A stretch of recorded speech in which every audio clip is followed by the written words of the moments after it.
우리 함께 여는 기도로 2021년 1월 10일 영상 주일 예배를 시작하겠습니다. 주님의 목소리는 힘이 있고 주님의 목소리는 위엄이 넘친다. 주님께서 목소리로 백향목을 쪄개고 레바논의 백향목을 쪄개신다. 레바논 산맥을 송아지처럼 뛰놀게 하시고 시련산을 들송아지처럼 날뛰게 하신다. 주님은 당신을 따르는 백성에게 힘을 주신다. 주님은 당신을 따르는 백성에게 평화의 복을 내리신다. 아멘. 말씀으로 온 세상을 다스리시는 주님, 주님 말씀에 가득한 권능과 은혜를 찬양합니다.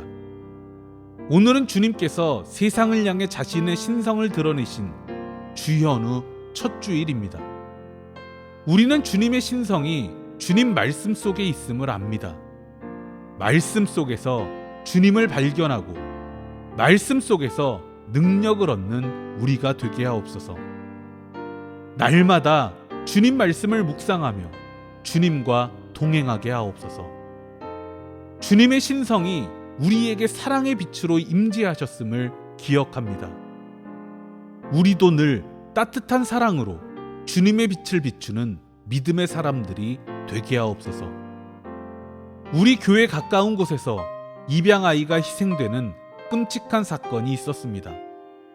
양부모를 탓하고 분노하는 일은 가장 손쉬운 방법입니다.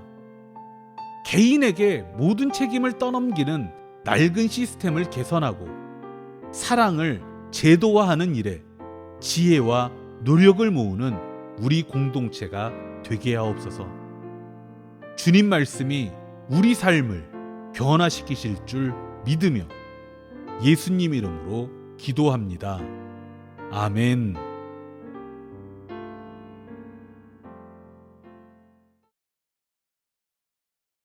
찬송가 131장 찬양하겠습니다.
오늘 우리가 나눌 하나님 말씀은 마가복음 1장 4절부터 11절까지의 말씀입니다.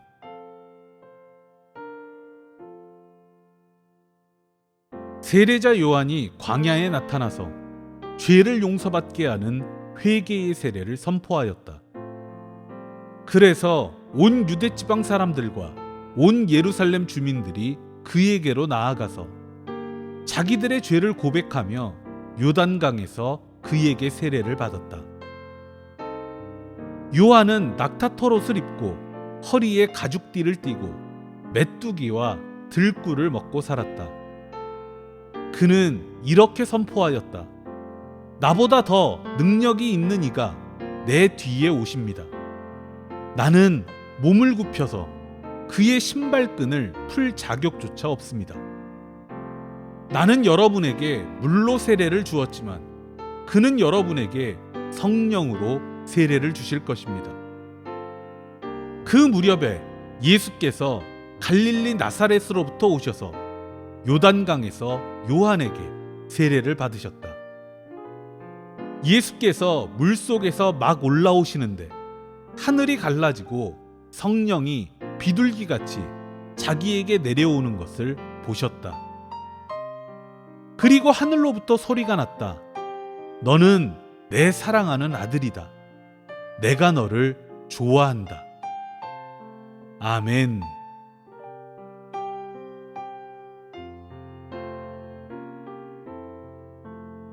오늘은 교회 생각을 주제로 하나님 말씀을 전하도록 하겠습니다.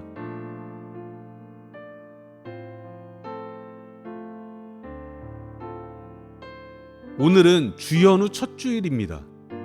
주연절은 주인주, 나타날 현을 써서 주님께서 나타나신 날을 기념하는 절기입니다.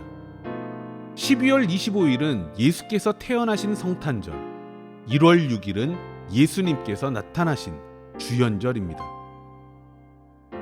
이렇게 보면 성탄절과 주연절이 어떻게 다른지 구별하기가 쉽지 않습니다. 예수께서 태어나신 것과 나타나신 것이 어떤 차이인가? 태어나신 게 곧 나타나신 게 아닌가 하는 생각을 하게 됩니다. 이런 모호성 때문에 개신교회 중에는 주연절을 지키지 않는 곳도 많습니다.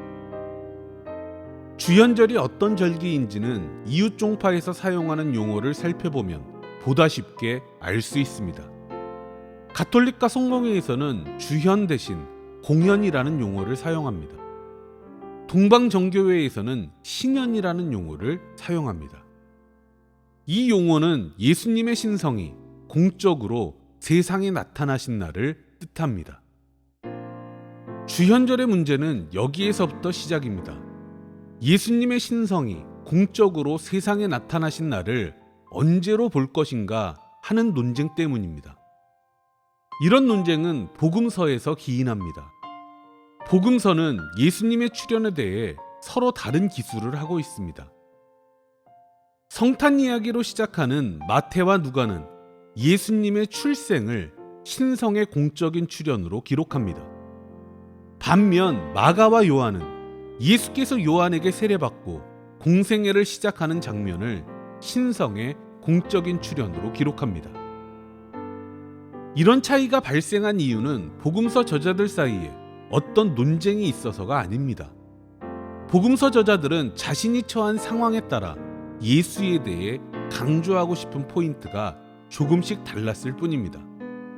그 상황을 이해하면 이것도 맞고 저것도 맞는 이야기입니다. 그러던 것이 교회가 성장하고 교리가 확립되어 가는 과정에서 논쟁으로 비화합니다. 기독교 내에 있던 여러 분파들은 해석의 문제를 놓고 길고 살벌한 논쟁을 불러일으켰습니다. 지금 와서 우리가 그런 논쟁까지 알 필요는 없습니다. 우리가 알아야 할 것은 교회는 논쟁이 아니라 사랑의 빛으로 물들어야 한다는 복음의 진리입니다. 아무튼 주연절에 대한 입장 차이는 동방교회와 서방교회로 갈라집니다. 동방교회는 예수께서 세례받으신 사건을 기념하는 날로 주연절을 삼았고, 서방교회는 동방박사에게 경배받으신 사건을 기념하는 날로 주연절을 삼았습니다. 우리 개신교회는 서방교회 전통 위에 있습니다. 오늘은 주현절에 대한 입장 차이를 계기로 동방교회와 서방교회에 대해 알아볼까 합니다. 초기 기독교 역사가 로마 제국의 흥망성쇠와 맥을 같이 한다는 건 누구나 아는 사실입니다. 동방교회와 서방교회의 분열도 로마 제국의 역사와 맥을 같이 합니다. 로마 제국은 서기 395년에 동로마 제국과 서로마 제국으로 분열합니다. 동방교회와 서방교회의 분열도 로마의 분열과 관계가 깊습니다. 매우 단순하게 말하면 동로마 제국에 속했던 교회를 동방교회라 하고 서로마 제국에 속했던 교회를 서방교회라고 합니다. 그에 따라 동방교회는 비잔틴 문화를 계승하게 되고 서방교회는 라틴 문화를 계승하게 됩니다. 로마 제국은 지중해를 중심으로 유럽, 소아시아, 북아프리카에 이르는 거대 제국을 건설했습니다. 이 거대 제국 안에서는 내란과 권력 투쟁이 끊이지를 않았습니다. 그 오랜 내전을 종식시키고 통일 황제에 오른 사람이 그 유명한 콘스탄티누스 대제입니다.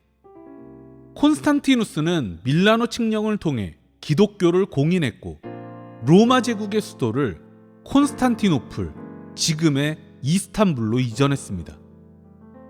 로마 제국의 중심이 로마에서 콘스탄티노플로 이동한 것입니다.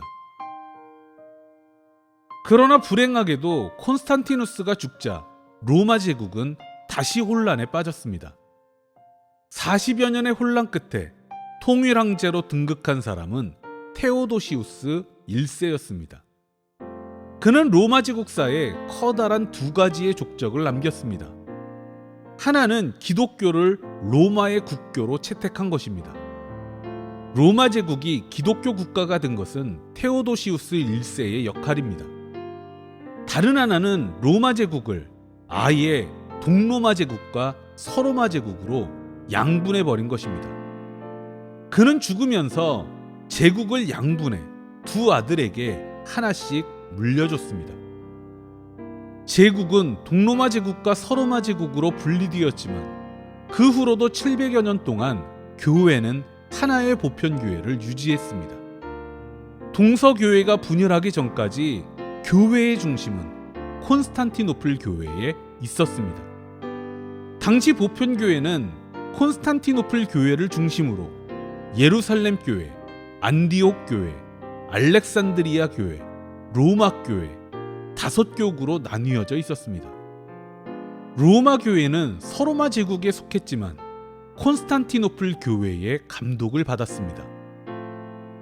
우리는 유럽을 기독교의 본산처럼 생각하지만 원래 기독교의 본산은 아시아였습니다. 콘스탄티노플 교회, 안디옥 교회, 예루살렘 교회는 초대교회부터 이어져 온 강력한 기독교 벨트를 형성했습니다.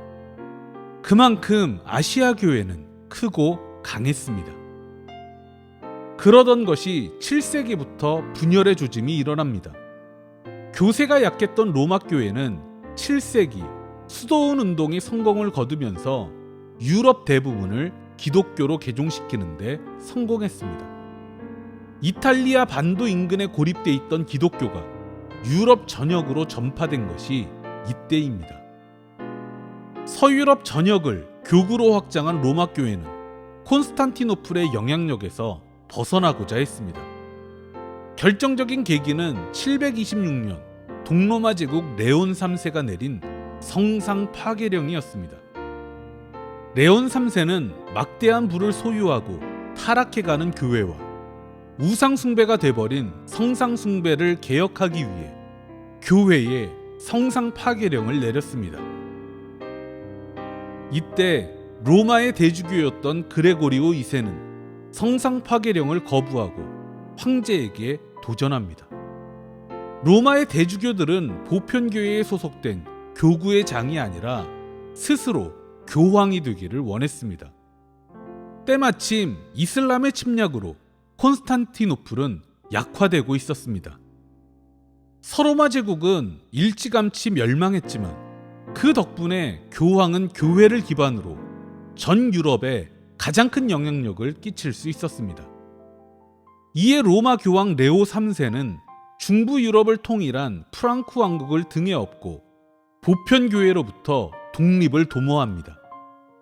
그는 프랑크 왕국의 왕 샤를마뉴를 황제로 추대하는 대관식을 거행하고 서로마 제국의 부활을 선언합니다.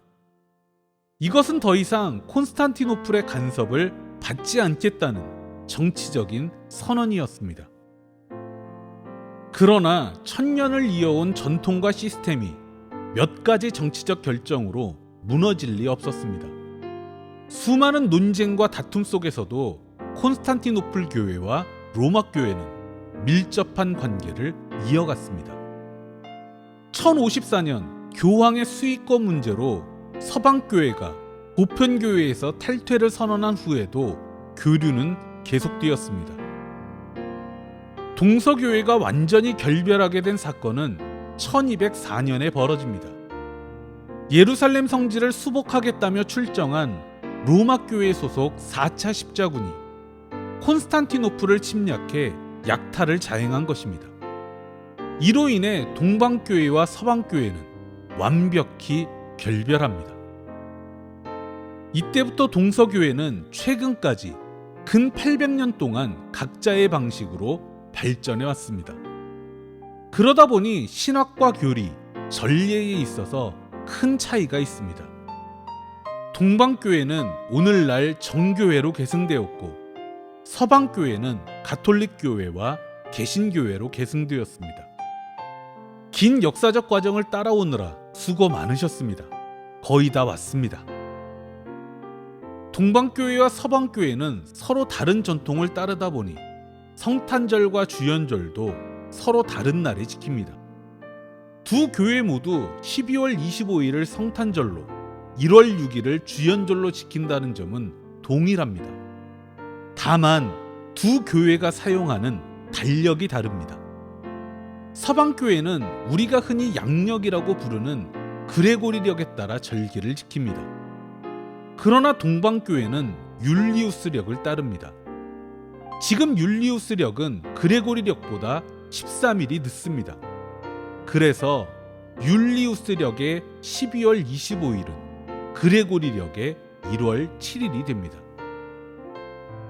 주연 후 첫 주일을 맞아 동방교회와 서방교회에 대해 말씀드린 이유는 결국 교회는 하나라는 것을 잊지 말자는 뜻입니다. 개신교회의 뿌리에는 가톨릭교회가 있고 가톨릭교회의 뿌리에는 동방교회가 있습니다. 교리 해석의 차이가 조금 있다고 분열하고 싸울 일이 아닙니다. 결국 교회는 그리스도의 복음 아래서 하나라는 사실을 잊어서는 안 됩니다. 교회가 나아가야 할 방향은 서로의 잘잘못을 따져서 싸우고 우위를 점하는 것이 아니라 그리스도의 사랑을 위해 낮아지고 하나 되는 데 있습니다. 정죄와 책망이 아니라 권면과 격려가 우리의 방식입니다. 그것이 진정 이 땅에 오신 그리스도의 신성을 받들어 섬기는 교회의 모습입니다.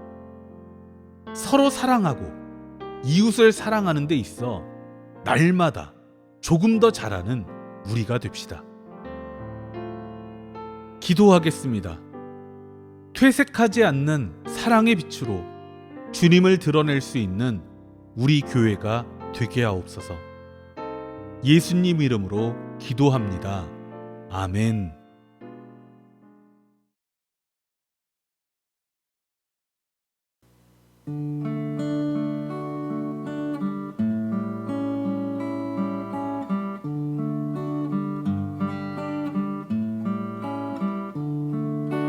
내게 있는 모든 것을 아낌없이 드리네. 사랑하고 의지하며 주만 따라 살리라. 주께 드리네. 주께 드리네. 사랑하는 구주 앞에